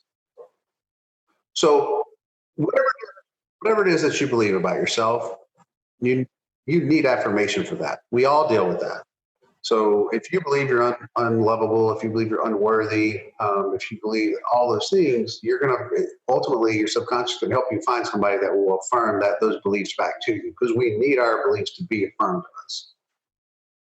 So if you had a fractured relationship with like a caregiver as a kid and you grow into an adult, then you will often find other people who will affirm what it is you felt like your parents taught you about yourself. Does that make sense? So what are the two questions? I go over the two questions a lot. It's like, how do I view myself and how do I view the world? So for people who go through, have had some type of real traumatic emotional injury when they were young, they can often get into other relationships that recreate those wounds all over again.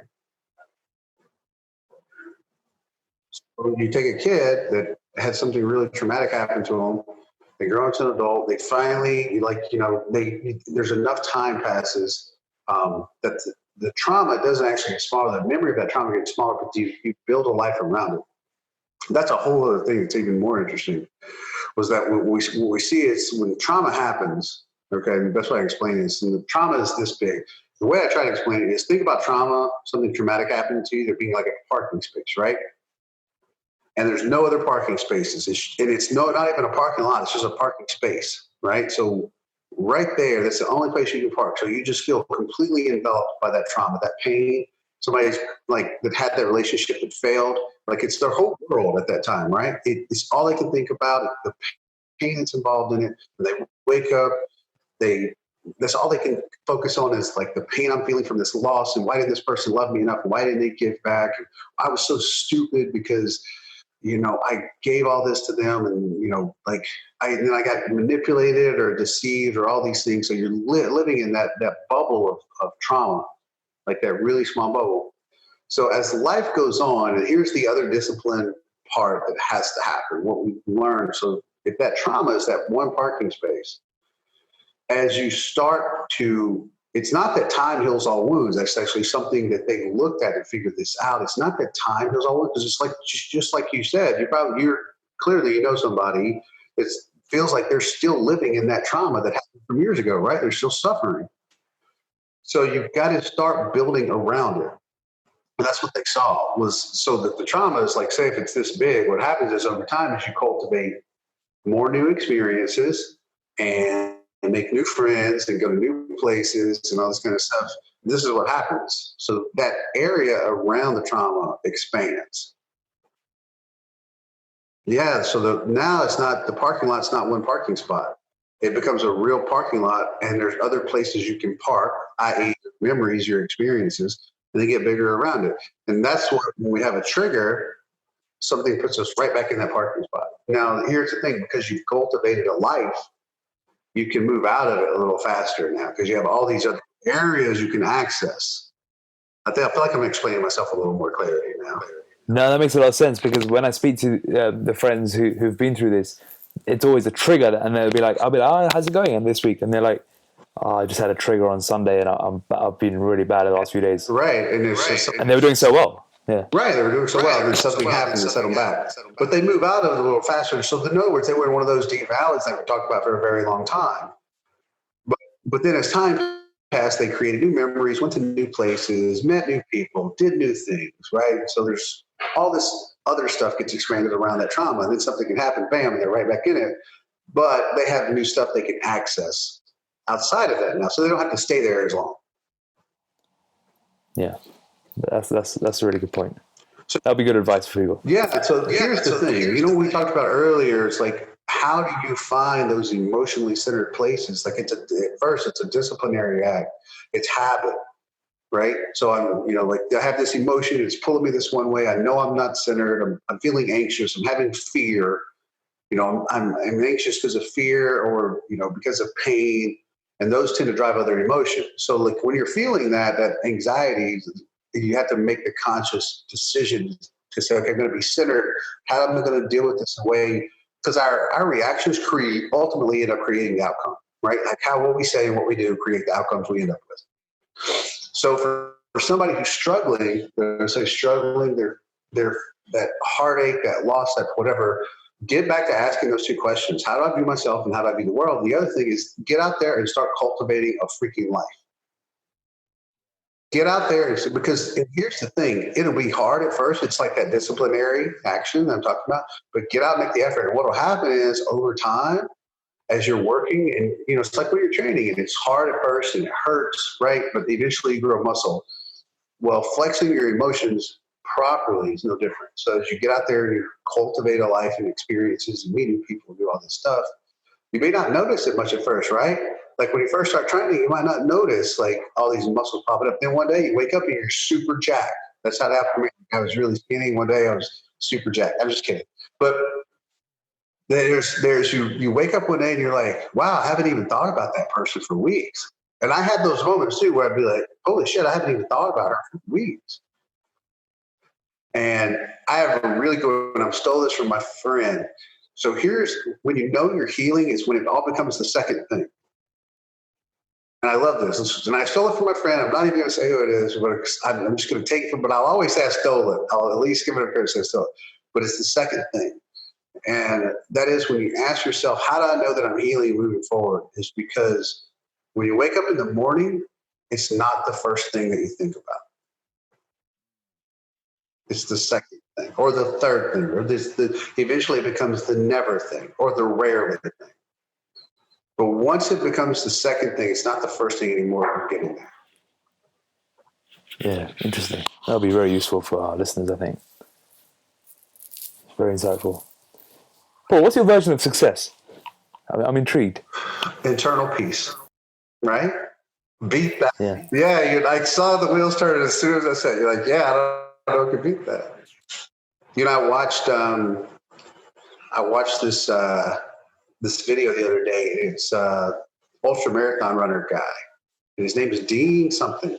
I can't remember his last. He had a weird last name, but he on his 30th birthday, he was really successful. He made a lot of money.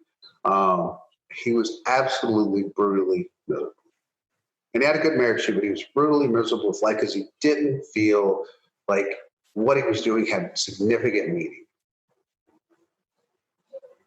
And he got drunk, 2:00 in the morning, and he decided he was going to go for a run. Well, as it turns out, he had all these genetic advantages he was never aware of because he never run. But he's one of the most successful, like ultra marathon dudes of all time. Now he ran 30 miles the first night he ever ran with no problem. His body could get rid of lactic acid at a rate that was like abnormal. And his biomechanics for running, like his structure, was suited to where like immediately we started running, he had like perfect like mechanics. Like all these crazy things they looked at with him, but he had all these physical gifts, right? And he was miserable every day of his life. He was doing really well with his business, making lots of money. He just bought this brand new, I can't remember what kind of car it was, but he was unbelievably unhappy. And I get it. People who don't have money are like, well, people who have money, like they say, yeah, I get it, but there's so many people that have had great success in life from a business standpoint or whatever that are miserable. The suicide rate, again, like for guys that are in their 40s that have cultivated these amazing businesses, that's off the chart. So if success in business or money and all that kind of stuff, if that is what success is defined by, then why are there so many people that are brutally unhappy that are incredibly successful at all these professional endeavors? But I think success is finding internal peace. And the only way you're going to find internal peace, in my opinion, is to find out and cultivate that meaning in your life. I totally stumped you with the internal peace that you weren't ready for that. My mind's just been thinking. What I was thinking about just now was because you were talking about the financial success, and I've followed your career for a while now. And I don't think you ever really talked about, which is really interesting. You're someone who's been in the game for 30 years, but you've never really talked about business, have you? No. And I think that's really interesting because I think your success, that I'm putting that in inverted commas, in the field has come almost as a byproduct of everything. Totally, in every way. Because it's interesting that I appreciate that you noticed that because I've gotten a million questions like, how do I do what you do? How do I get? I was like, I didn't set out. You're absolutely right. It was a byproduct. I wanted to be a great writer. That was all I cared about. I just wanted to be a great writer. And I wanted to be jacked, and I wanted to be a good power lifter. And I enjoyed writing. So getting to where I got to be, or the success that I've had, happened because I wanted to be a great writer. It was the byproduct of trying to be a great writer. And I think it's counterintuitive because you see people, and that's why for a lot of people out there who are striving, it's because, in my opinion, they're doing it for the wrong reasons, and they're approaching it from the wrong angles. So, because what does quote unquote success look like?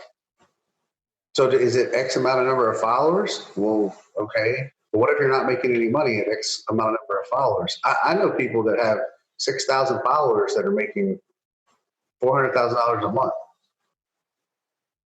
Is that successful? Because they're miserable. I know one big guy, he's miserable. Like, he's making like $400,000 a month. So, and he doesn't have a big social media following or whatever, but he's never been able to cultivate a relationship in his life that he's happy with. So why is he miserable? Because I think once you remove that ability to connect with people, who are you really? You don't know. If you don't have an identity, and that comes back to internal peace. Knowing who you are, feeling heard, having all your emotional needs met and feeling like you found meaning in this life. I don't know any other way to define success other than that. Yeah. Interesting.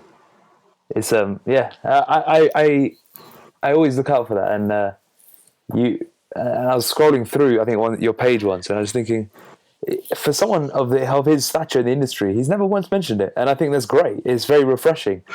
I don't really think anything of it, and that's being completely legitimate about that. I don't really think anything of that. No, I think it's great. I think it's very refreshing that most people in the industry, they get a bit of success and they suddenly turn into business coaches, right?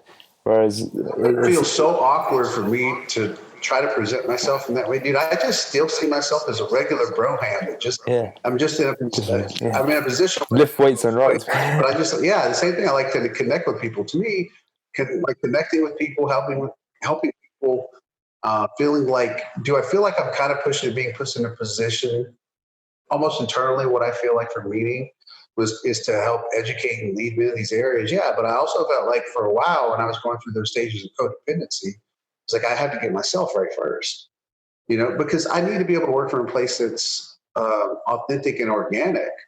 And I couldn't put myself out there and say, hey guys, I'm going to try to help you get your life right, if I knew at the time I wasn't healthy and I was more broken. But again, that comes back to, I feel like God said, okay, here's some really crappy adversity I'm going to hand over to you. Now do something good with it. And the reframing of that will help you find meaning in your life, instead of being like, oh man, life. Yeah, you can absolutely, it's okay to say life sucks right now. What am I going to do with it? What am I going to make of these moments? What am I going to make of this adversity? And it's not necessarily white knuckling through it. Sometimes you just have to feel shit for a while. That's what it's there for, to feel shit, to make you ask those questions. Why do I view myself this way? Why do I get myself into these situations? Why do I view other people this way? And when you can move to a place of being centered in those places and how I view myself, I understand my worth. I understand my value. I understand I'm a human being worth loving. I'm worth a good love. But if I tell people this, you usually end up with what you actually really deserve, because your choices landed you there.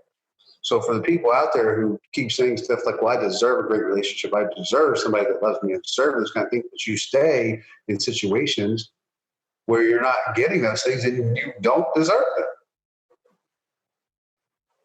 But I feel like, it's like the position that I've been leaning more and more to is getting there. But I had to go through a lot of brokenness to arrive at those answers. And that's the thing. Every time, like I said, and I have to repeat this a lot, and I feel like I'm beating a dead horse, all of your adversity is actually opportunity. Your adversity is opportunity. Most people view opportunity, when they hear the word opportunity, they're like something you jump on and get them ahead in life. Your adversity does the exact same thing. Gives you a chance to get ahead, but usually internally. It all depends on what you do with it. Same thing with like a positive opportunity is that you can screw that shit up too. And if you consistently keep making poor choices every time that you're presented with adversity, then you're going to have even more adversity. And I feel like God says, I'm going to keep you there until you figure out the lesson I'm trying to teach you right now. Yeah. That's another thing you talk about a lot is you have to know when life is teaching you something and be self-aware enough to know that, okay, I need to actually listen now and embrace this, because it's life is telling me I need to learn something. Well, that's what I'm saying. It's like with the people that keep recycling certain kinds of relationships. I feel like that's either whatever your spiritual ideology is that whether you believe that's God or the universe or whatever, is that essentially what's happening is life is going, until you learn the lesson I'm trying to teach you here, I'm just going to keep putting you back in this situation. And that's your internal voices do that, right? Like they keep steering you back until you learn to tell yourself a different story. When are you going to start launching your retreats? I think you were talking about retreats. Everything is still like that I'm working towards now is going towards getting those up and going. And I really wanted to get that done this year. I think right now men are so like they're starving for leadership. I think they're starving for direction, for meaning. I think they're starving for healing.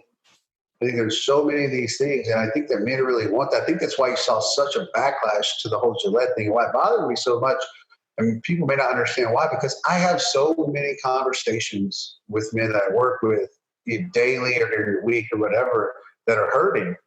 And the last thing they want to be told is by a bunch of feminists with no moral compass is that they need to do better. Majority of men are doing the best they can. Oh, are there scumbags in the world? Yes, absolutely. We're not making apologies for them. But I really do believe the majority of men are doing the best they can with what they can and don't understand how to kind of unpack some of the baggage they're carrying around with them so they can feel better about themselves too. That's what I've dealt with when I've worked with so many guys over the last year and even with myself, I could not get to a place where I could be in a healthy and centered relationship until I got right with me first. So everything is still geared towards that. I have a very, very strong passion for working with men who are trying to kind of find that center in their lives and get there. And I think that the fact is that I've gone through so much brokenness through my life at various times, and that I have had so much adversity.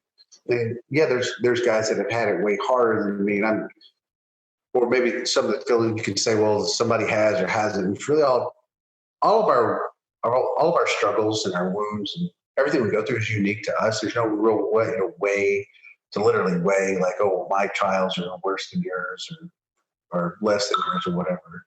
All of us have adversity that bothers us or potentially wounds us in some kind of way. And I just feel such a strong pulling to get there to where I can end up doing the conferences and bringing men in and helping to create like more content that's dedicated to that and everything with the book. But dude, it's an undertaking. It is a massive undertaking. And like I said, I still love the training stuff, but really more of my passion has been pulling me in that direction for quite some time. Yeah, you can tell. Are you going to be targeting your training kind of meathead kind of guys?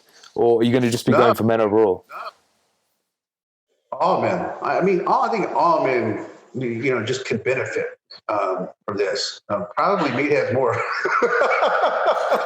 That's why I asked. Meatheads more. Yeah, I mean, for real. Like, I think there's a pretty common denominator that guys end up seeking the weight room because they have some insecurity. Like some guys can seek it out because they want to make the football team or be better athletes. But I think there's a lot of guys that seek out the weight room because of insecurities, how they feel about themselves. Guys go through the same, like there's this thing, guys go through body, dysmorphia or whatever. Clearly we do, we inject ourselves with an enormous amount of chemicals in order to quote unquote look a certain way. I don't understand why this whole gender thing's like, well, women have a bigger pressure. Maybe from the world outside, there appears to be more pressure on women to be beautiful. But I think you and I both know from being in this industry, the pressure on men by themselves internally to a certain way is pretty enormous. And so all of these kind of things, and then men don't have a voice in that. Just what does the world tell a man when he feels that way? Quit being a little bitch, right? And that's kind of the voice that I'm trying to eliminate is the rest of the world telling men about every single problem. I think there's a time when you look at a man and tell him to cowboy the fuck up. But I think there's also there's a time when you sit down and you look across from a guy and he's like, dude, I know you're hurting and I'm with you and I got you, brother. Because you need that too. Let's finish up on a rapid fire. Okay. Last three questions. First one is, what's number one on your bucket list for 2019? Oh, probably what's number one right now for my bucket list is finishing both of these books, the high intensity hypertrophy training manual, and then the Warrior DNA book. Right. Where are you next? Where are you next traveling to, or where are you looking to go next? Actually, that's interesting. I am going down to Tampa, Florida, to be part of a charity fundraiser there were some women who were killed in a robbery and left their kids without parents. And I'm going down there to help raise money for those children who have been orphaned and bring awareness to that tragedy.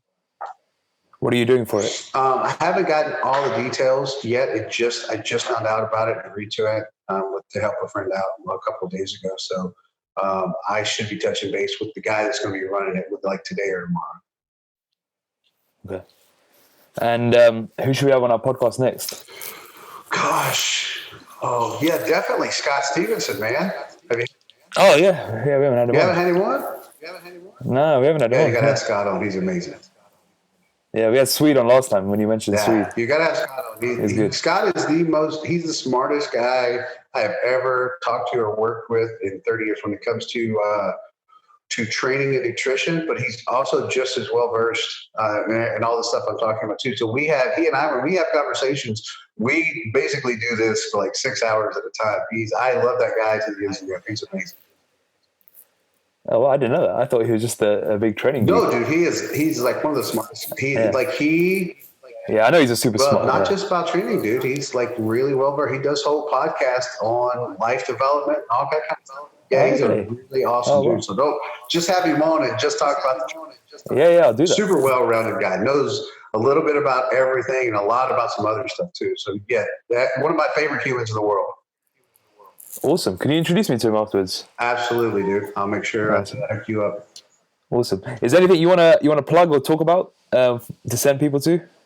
Just pretty much what I've already been going over is I'm working on the high intensity hypertrophy training manual. I think it's going to be really good for helping guys to understand how to really grow and get back to cultivating that ability to train with effort, train hard, and take some of the guesswork out of it with all the bullshit studies that we've gotten bombarded with about how volume is the key driver and all that kind of stuff. Where need to reframe that so that they understand that effort dictates your volume. Just the Warrior DNA book, which I don't know when I'll be finished with that or how big it's going to be or how long it's going to take. And I don't want to rush it. I want that to be something that happens that feels like it comes from here and it's really organic. So, but I've already written, I think at this point, more than 15,000 words on it. But that feels like I'm just scratching the surface.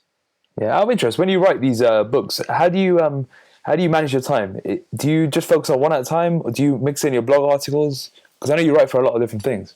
Yeah, I haven't written anything for the actual blog in forever, but T-Nation and etc. Yeah, just literally wherever my creative. I don't have like a schedule. It's wherever my creative space is. So if I feel like I want to write an article for T-Nation, I write one for T-Nation. If I need to work on a book for the day, I pick which book I'm working on. It's really about where my mind is at the time. Amazing. Listen, it's been amazing having you on again. For our listeners and listeners who are tuning in, if you enjoyed today's episode with Paul, please follow him on @LiftRunBang and go check out his website as well, which is the same, liftrunbang.com. _bang.com. But there's really nothing. There's nothing. I have to get a real website, man. I'm the only guy she's talking about with the whole success thing on social media stuff. I don't even have a real website. But Paul, you say that, but you've got so much training content on there. That is great. Dude, yeah, there's I don't know. There's a lot. Like 2,000 or 3,000 articles on there. Yeah, so you shouldn't play that down. That's a lot of information on there. It is a lot of information on there, and I'm actually going to get a website to spur all that, but I'm going to do videos and everything. I'm actually going to try to get a real business model going this year. Really? It's more structured. Dude, I just wing things. I love it. This is how I've always lived my life.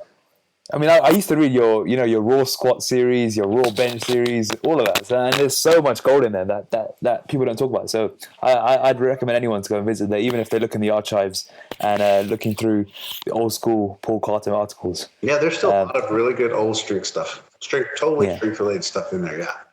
Exactly. Yeah, but also the hypertrophy stuff as well. You've got the blue collar muscle articles. Yeah, there's especially more now. I'll be getting back into that more. It's like pure hypertrophy driven. And that's honestly, every time I've done a poll or I've looked at polls on T-Nation, more guys they want to grow muscle than worry about getting maximally strong. So yeah, I'm going to get a real website up, I promise. Great. If you enjoyed today's episode with Paul, please share it with your family and friends. For more information, please visit www.rntfitness.com. Follow us on Instagram @RNT_fitness or @Akash. Thanks for listening.